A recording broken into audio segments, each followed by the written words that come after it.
Dear student, today we will see some numericals or problems on the amplitude modulation.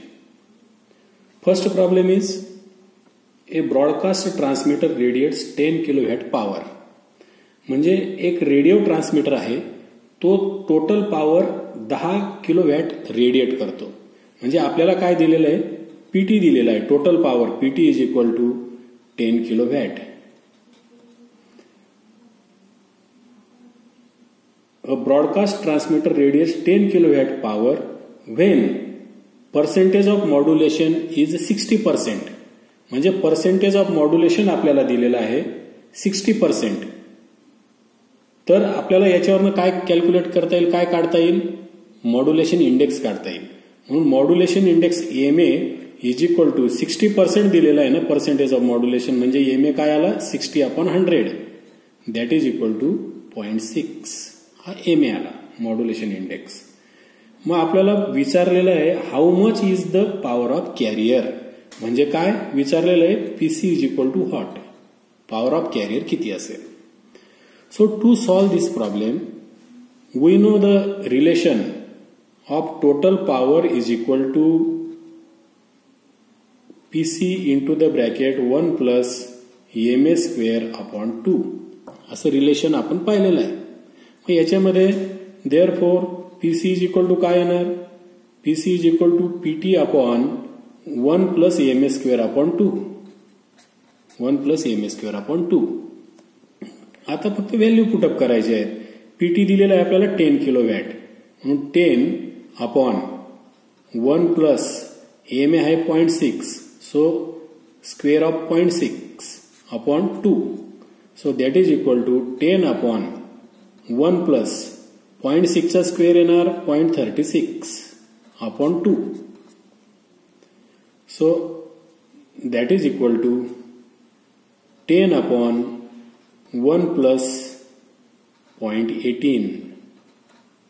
So that is equal to 10 upon 1.18 आणि 10 upon 1.18 आपल्याला मिळते value 8.74 kilowatt. So this is the power of carrier. कॅरियरचा power इतका असेल. Next problem आपण पाहू आता. Next problem असा आहे, if 38 kilohertz carrier wave is modulated by 1 kilohertz audio signal. बघा नेक्स्ट प्रॉब्लेम नंबर 2. कॅरियर दिलेली आहे 38 किलोहर्ट्जची. म्हणजे काय दिलेलं आहे आपल्याला, FC is equal to 38 kilohertz दिलेला आहे. आणि ह्या कॅरियरचं मॉड्युलेशन केलं गेलं आहे 1 किलोहर्ट्जच्या ऑडिओ सिग्नलने. ऑडिओ सिग्नल किंवा त्याला आपण म्हणतो मॉड्युलेटिंग सिग्नल. म्हणून मॉड्युलेटिंग सिग्नलची फ्रिक्वेन्सी असते एफएम, तर ती किती आहे 1 kilohertz. Then we have to calculate frequency of side bands and bandwidth पण काढायची आहे. तर साइड बँडची फ्रिक्वेन्सी किती असेल. In AM signal there are only 2 side bands, upper side band and lower side band.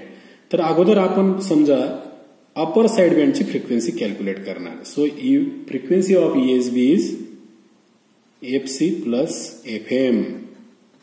So that is equal to 38 plus 1 that is 39 kilohertz. ही upper side बँडची frequency आली. आणि second frequency of LSB, formula काय असेल त्याचा, FC minus FM, lower आहे म्हणून. So 38 minus 1 that is equal to 37 kilohertz. Then we have to calculate the bandwidth. तर बँडविड्थ आपल्याला कशी काढता येईल, bandwidth is equal to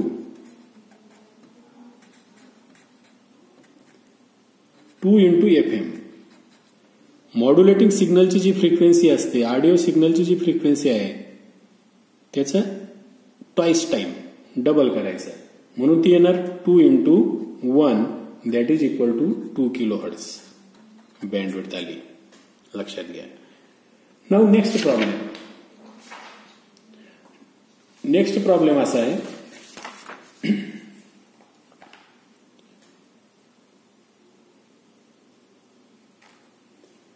A wireless transmitter radiates 5 kilowatt with an unmodulated carrier wave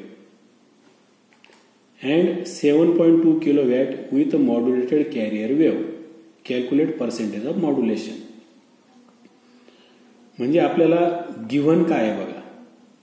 A wireless transmitter radiates 5 kilowatt with an unmodulated carrier. Unmodulated carrier म्हणजे आपल्याला काय दिलेलं आहे ते पॉवर ऑफ कॅरियर दिलेला आहे. लक्षात घ्या, power of carrier PC that is equal to 5 kilowatt. पुढे काय दिलेलं आहे बघा. And 7.2 kilowatt with modulated carrier wave. With modulated म्हणजे अँप्लिट्यूड मॉड्युलेशन झालेलं आहे. म्हणजे अँप्लिट्यूड मॉड्युलेशन झाल्यानंतर जो पॉवर असतो that is the total power. तर तो टोटल पॉवर दिलेला आहे आपल्याला 7.2 kilowatt. 7.2 kilowatt. We have to calculate the percentage of modulation म्हणजे एमए फाइंड आउट करायचा आहे. तर पुन्हा आपल्याला तोच formula PC is equal PT is equal to PC into the bracket 1 plus MA square upon 2 हा फॉर्म्युला वापरावा लागेल. देअरफोर आता याच्यामध्ये येईल आपलं PT upon PC is equal to 1 plus MA square upon 2 असं आलं. देअरफोर पुढे येणार therefore PT upon PC minus 1 is equal to MA square upon 2. Therefore MA square is equal to 2 into the bracket PT upon PC minus 1. इथपर्यंत आलो आपण. तर MA square आपल्याला काढता येईल. मग आता आपल्याला पीटीची व्हॅल्यू पीसीची व्हॅल्यू टाकायची आहे फक्त.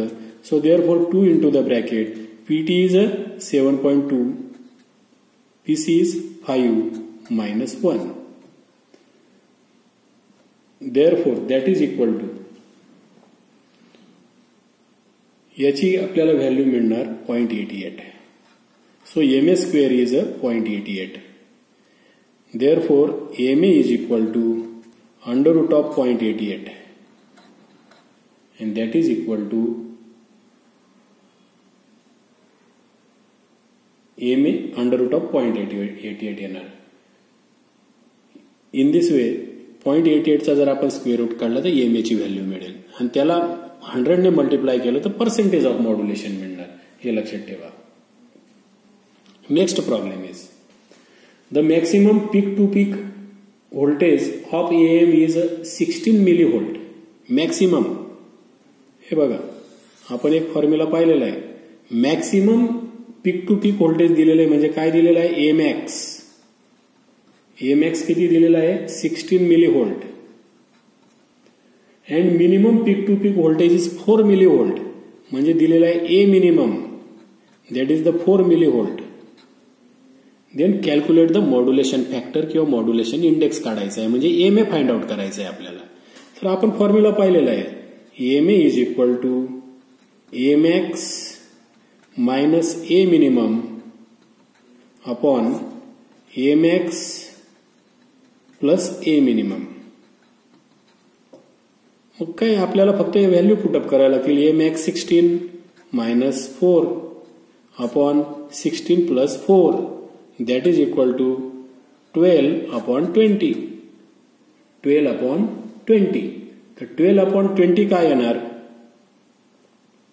12 upon 20 येणार 0.6. So 0.6 is the modulation index. अशा पद्धतीने हा सेकंड प्रॉब्लेम होता. आपल्याला मॉड्युलेशन इंडेक्स काढता येतो. नेक्स्ट प्रॉब्लेम आपण पाहू. A carrier of 10 volt and 1.25 megahertz is modulated by 2 volt 1 kilohertz sine wave. Calculate modulation factor. बघा आता मॉड्युलेशन फॅक्टर काढायचा आहे आपल्याला म्हणजे एमएच काढायचा आहे पुन्हा.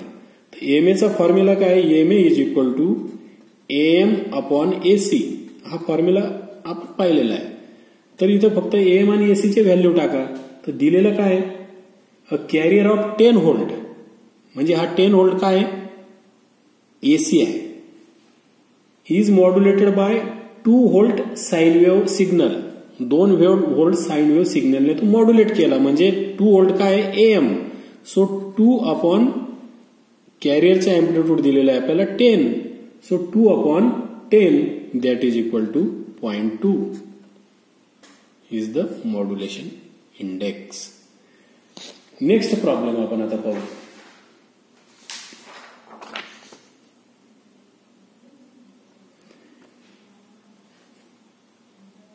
AM wave is represented by the expression. एक एक्सप्रेशन दिलेलं आहे EAM into the bracket T is equal to 5 into the bracket 1 plus 0.5 cos of 3140t into sin of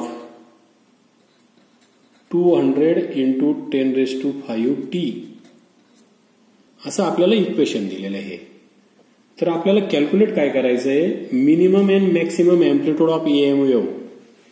AM वेव्हचं मिनिमम आणि मॅक्सिमम अँप्लिट्यूड काढायचं आहे. देन कॅरियरची frequency म्हणजे FC find out करा.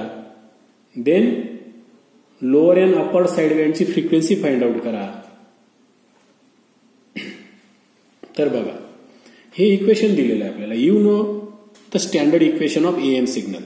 स्टँडर्ड इक्वेशन काय आहे, EAM into the bracket T is equal to AC into the bracket 1 plus MA cos of omega MT